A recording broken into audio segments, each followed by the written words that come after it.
Chers auditeurs, chers téléspectateurs, bonjour et bienvenue ici au siège des Nations Unies, à New York, ici où il y a près de 80 ans, le monde décidait qu'il n'y aurait plus jamais de guerre. L'Organisation des Nations Unies est née après la Seconde Guerre mondiale.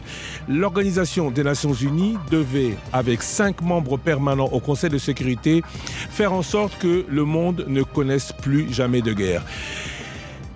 La suite, vous la connaissez. Les guerres sont multiples. Le Conseil de sécurité des Nations Unies n'a pas toujours été à la hauteur. Mais le Conseil de sécurité des Nations Unies accueille depuis quelques mois la République démocratique du Congo comme membre. Pas membre permanent, mais membre qui préside aux destinées de ce Conseil tout ce mois de juillet. Alors, on va revenir sur tout ce qui s'y est passé, notamment en ce qui concerne les violences sexuelles. Interview exclusive avec Madame Paten. Elle est la représentante spéciale du secrétaire général des Nations Unies sur les violences sexuelles en période de conflit. C'est avec elle que nous commençons cette édition spéciale que nous continuerons par une interview exclusive de la Première ministre, présidente du Conseil de sécurité, Madame Judith Suminwa-Tuluka.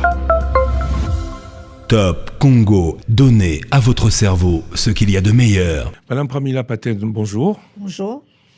Vous êtes la représentante spéciale du secrétaire général de l'ONU chargée de la question des violences sexuelles commises en période de conflit. Alors aujourd'hui, c'est une réunion assez particulière. D'abord, je voudrais savoir ce que vous pensez de cette initiative congolaise. Écoutez, pour moi, c'est un débat annuel historique. C'est la première fois qu'un pays en conflit préside un débat annuel sur les violences sexuelles liées au conflit. Je pense que la RDC démontre aujourd'hui son courage politique, mais surtout sa détermination d'affronter ces crimes atroces. Et aujourd'hui, je considère que la RDC nous a réunis sous la bannière de solidarité envers les victimes, envers toutes les survivantes et survivants des violences sexuelles à travers le monde, mais aussi les victimes en RDC. Et c'est la RDC aujourd'hui se présente en exemple. Et aucun conflit, aucun problème ne peut être résolu dans le déni.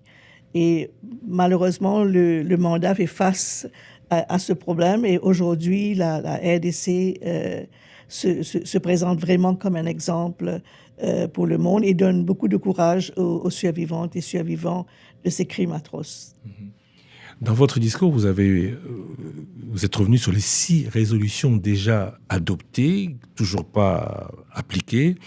Vous avez annoncé, en plus de ça, une feuille de route. De quoi est composée cette feuille de route ? Écoutez, je dois dire que le rapport annuel du secrétaire général comporte une série de recommandations. Et toutes les recommandations énoncées dans ce rapport par le secrétaire général sont axées sur des actions concrètes, sur la prévention et la réponse à ces violences sexuelles. Il faut savoir que le mandat lui-même, attribué par la résolution 1888 adoptée en 2009 par le Conseil de sécurité à l'unanimité, porte sur la prévention et la réponse aux violences sexuelles liées au conflit. En termes d'actions concrètes pour mettre fin à ce fléau, c'est toute une gamme de mesures qui sont appelées, et des mesures qui sont énumérées dans les 6 résolutions, à commencer par la prévention à travers la justice et la redevabilité en termes de dissuasion. Et c'est pour cela que j'ai aligné mes stratégies prioritaires pour ce mandat, axées sur les 6 résolutions. La prévention à travers la justice, mettre fin à cette culture d'impunité, mais la prévention aussi en s'adressant aux causes profondes de ces violences, notamment l'inégalité du genre, les discriminations, la marginalisation, la pauvreté, qui en sont quelques facteurs invisibles. Mais il y a aussi d'autres facteurs tels que il y a des sanctions qu'on doit aussi utiliser en tandem avec la justice. Il faut les sanctions que nous offrent le Conseil de sécurité, à travers les comités de sanctions, représente un outil important et qu'il faut utiliser. Et là, la responsabilité repose sur les membres du Conseil de sécurité d'aligner leur travail dans les comités de sanctions avec l'annexe dans le rapport du secrétaire général et les parties qui sont listées dans cette annexe. Il y a aussi la question des ressources financières qui sont très importantes. Aujourd'hui, le mandat fait face à un déficit financier qui entrave notre travail, que ce soit le travail que nous faisons dans le domaine de la justice, à travers mon équipe d'experts qui soutient les gouvernements affligés par les conflits, mais aussi le service holistique dont ont besoin les survivantes et les survivants. Alors, il y a alignement des sanctions, il y a contrôle des armes, il y a renforcement des capacités nationales, financement des actions. La priorité, c'est quoi? C'est difficile, parce que je pense que tout est complémentaire.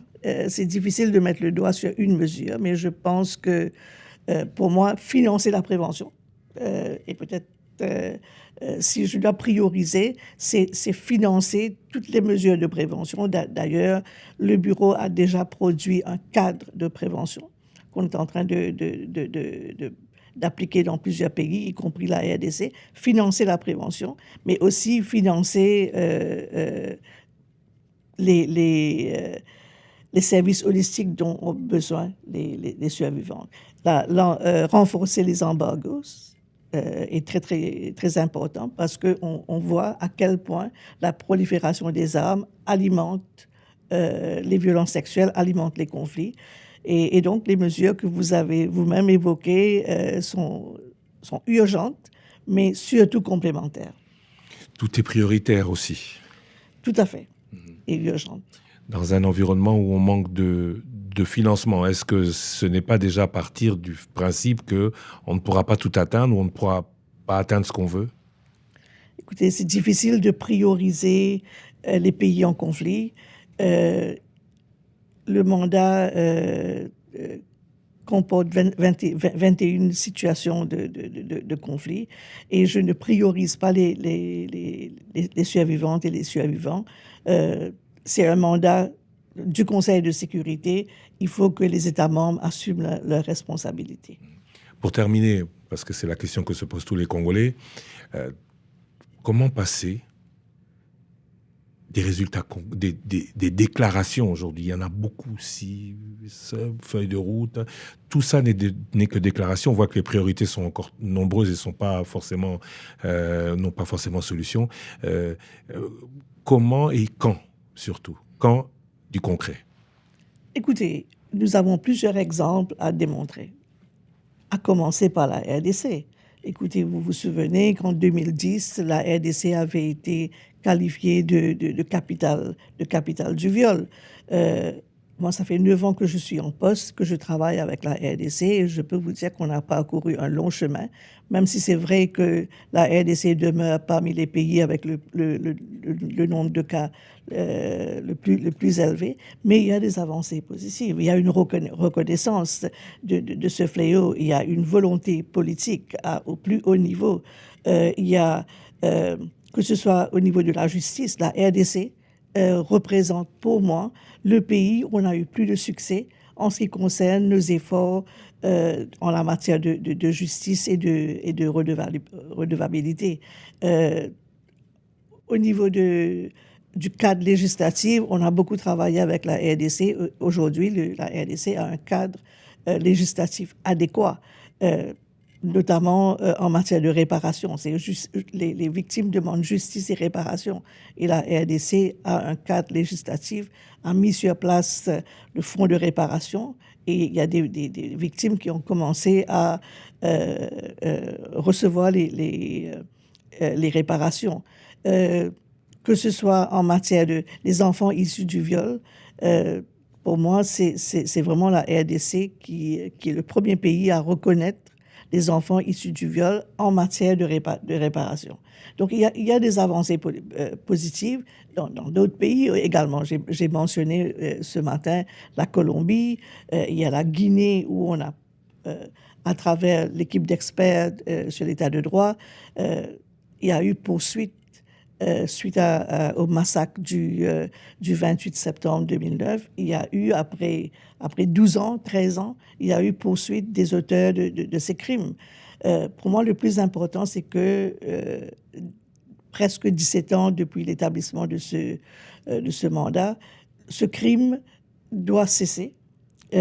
Et j'ai la conviction ferme que ce n'est pas du dommage collatéral qu'on peut prévenir et que il faut qu'il y ait cette volonté politique. Il faut qu'il y ait cette volonté politique, mais surtout, il faut que les ressources, c'est un mandat très important qui a davantage son importance aujourd'hui avec une recrudescence dans le nombre de conflits depuis la Deuxième Guerre mondiale, mais il faut que le mandat soit aussi doté des ressources adéquates pour pouvoir implémenter les 6 résolutions du Conseil de sécurité.